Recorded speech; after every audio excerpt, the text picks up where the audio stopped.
Rejection happens to everyone. It sucks, but it's also a part of life. Every single person will experience being rejected at some point or another, whether it's grad school or jobs or just experiencing dating. We all go through being rejected at some point in our lives or at many points in our lives. There's nothing wrong with being rejected. It's only dangerous if it stops you from putting yourself out there and going after the things you want in life. My name's Valdez, and this is a part of my series on applying to grad school, and today I'm talking about strategies to help you cope with being rejected. First of all, take the time you need to grieve. You invested your time and energy in something that matters to you, something that's important to you, and it didn't work out. We all process in different ways and in different amounts of time, so take the time you need to process, whether that is journal writing and reflecting on the experience or talking with a loved one. Make sure to feel your feelings, and it's okay to feel the way you're feeling. Once you're ready, the next thing I want you to focus on is reframing the narrative about what happened. We are in control of our lives and we get to be in control of the narrative. And right now you probably have a lot of negative narratives, a lot of negative stories you're telling yourself about what happened. And I want you to work on reframing it to be a positive, empowering narrative about the experience. So the first thing I want to talk about is focusing on what happened and separating that from the story that you were telling yourself about what happened. There's a difference between facts and stories. A fact is something you can document, something that exists in reality. A story is something that doesn't exist in reality. You can't touch it, it's not tangible, you can't point to it, you can't take a picture of it. And I want you to separate that out. So the first thing I want you to do is write down on a piece of paper what happened was, and write out the things that actually happened, the things you can point to. For example, what actually happened is you opened up your email and you got an email saying that you were not accepted into this program, blah, blah, blah, blah. Even the word rejection is a story. Nowhere on that email that you got did anyone say you are rejected. That word is not even in there, but that's already something you are telling yourself, and we want to eliminate those stories. Often we take rejection personally as if someone is physically harming us or physically like pushing us out of a house or something, but all that happened was some people read a group of documents about you and then they made a decision based on their interpretation of those documents in comparison with some other people's documents. That's it. And those pages, those few pages that you submitted don't actually represent you. They don't represent the full complexity of who you are, your intelligence, and what you're capable of. So don't go making that decision mean something negative about yourself. Next, I want you to write down the story I'm telling myself is, and write down all of the stories that you have going on in your head right now, like I'm not good enough, I'll never get a job in this field, my career's over, blah, blah, blah, blah. Write down all those stories on a piece of paper. There are a million reasons why you didn't get in, and you are never going to know the full story. I've been on selection committees for grad school, for fellowships. I've hired people. I've also awarded funding when I was a program officer. And in all those situations, there are so many people who are so amazing and so capable, and it's really, really hard to make decisions.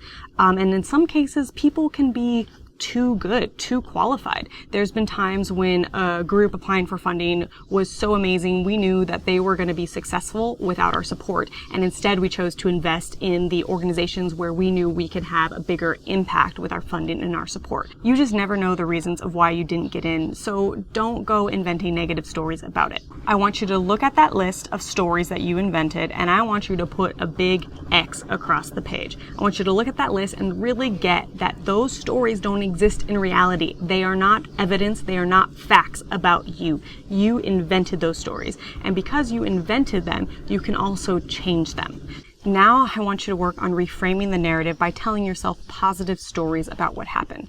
For example, I've been rejected for many things, like scholarships and jobs and whatnot, and I always tell myself it just wasn't meant to be. And now, looking back, I could see how some of those moments were defining and opening up other opportunities that were a better pathway for me.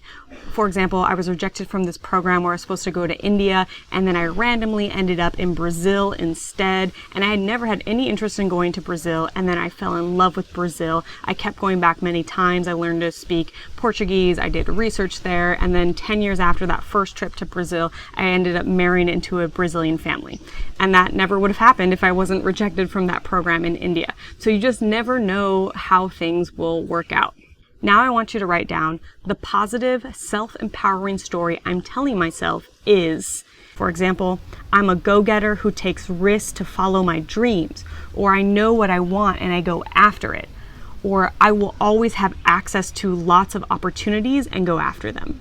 So now you have some positive stories that you can ground yourself in and not get stuck on that negativity. We often equate rejection with failure, and I want us to reframe that narrative of failure to a narrative of learning. The startup world has this whole culture of fail fast, and that's something that is really hard for overachieving academics who really struggle and they work on perfecting everything for so long, so they have a hard time putting their work out there and then it failing.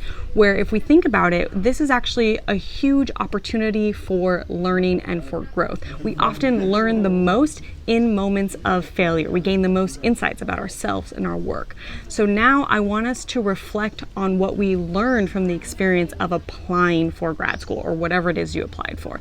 I want you to write down, what did I learn from this experience? What did I gain from this experience? What did I learn about myself? What did I learn from this experience that I can take away and apply to other areas of my life? Don't let the opportunity for learning pass you by. The last thing I want to talk about is not letting the past influence your future. Rejection is only dangerous if it stops you from trying and stops you from going after things. It's so much easier to never try, to never put yourself out there. So you should be so proud of yourself for even making an attempt to put your work out there, to be seen, to be heard. And if it doesn't go your way this time, it doesn't mean it will always be that way. I recommend you start a list of acceptances and rejections, and you keep that all in one place. I do this in a program called Notion.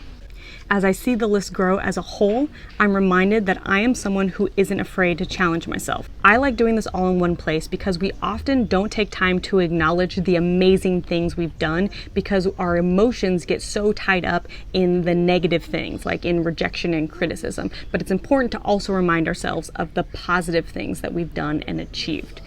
This year, I set a goal to get rejected 100 times, meaning that I will have to put myself out there hundreds of times to be rejected that much. But also in putting myself out there so much and just getting used to being rejected, I will probably also experience a lot more acceptances in getting yeses as well. And that's it. If you found this video helpful, please like and subscribe. You can also subscribe to my email list where I put out even more resources.